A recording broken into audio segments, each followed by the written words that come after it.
2,100 years old. That's how old the structure that Herod built above Maras HaMachpelah is. When you look at it, it gives you somewhat of a magnitude, a size, that gives you the understanding like, wow, this is so small compared to what Beit HaMikdash was. So you can just imagine how gigantic Beit HaMikdash was. We're going to be joined by Rabbi Simcha Hochbaum, a longtime resident of Chevron, but also the Director of Tourism. This is the oldest Jewish holy site, second holiest site to the Jewish people. 2,100 years old, the structure on top of the double cave. Throughout all the years and generations, Jews have coming whenever they're in trouble. You come to your grandparents to get that hug, to get that chizuk and support, to reawaken the merit of the forefathers when we pray.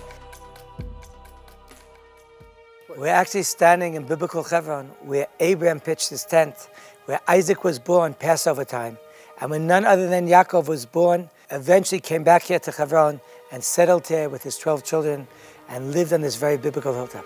All the paintings are little images of the different Tanakh scenes that took place. You also know King David was here, and he had his palace here 7.5 years before moving to Jerusalem. He started out here, actually. He started here, and this is where it all begins, is the roots of our nation, the roots of our people, and this is where we actually are standing now, walking in the footsteps of the Avot and Imot. So what are we standing on right now? We're actually standing right outside the ancient wall of the city. Right behind us are the steps of the old city of Chevron. The steps led up to the gates of Chevron, and this is where Avram and Ephron, the Hittite mayor, actually negotiated. First business deal that we hear about in the Torah. That's right, Jewish real estate and Jewish real estate agents, Avram purchasing the cave, with the field surrounding it, all took place up here. I'm looking at the mezuzah, I'm looking at the sign, Petach Gan Eden, the gateway to paradise.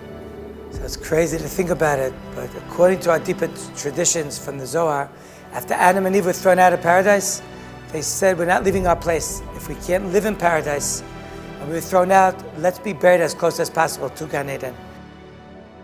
We're not allowed beyond this door today. So the way it is Jews and Arabs split the building of the Marat HaMachpelah.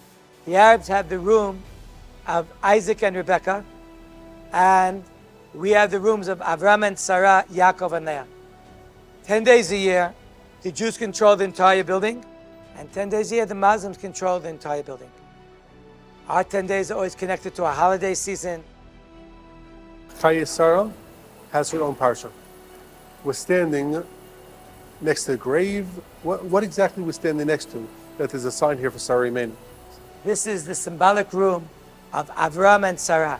Really, the double cave is underneath where we're standing, and that's where the 4 couples are buried from Adam and Eve, Abraham, Sarah, Isaac, Rebekah, Jacob, and Leah. I think it's important to remember they're buried always in couples and in pairs, because in Judaism, it's not till death does you apart.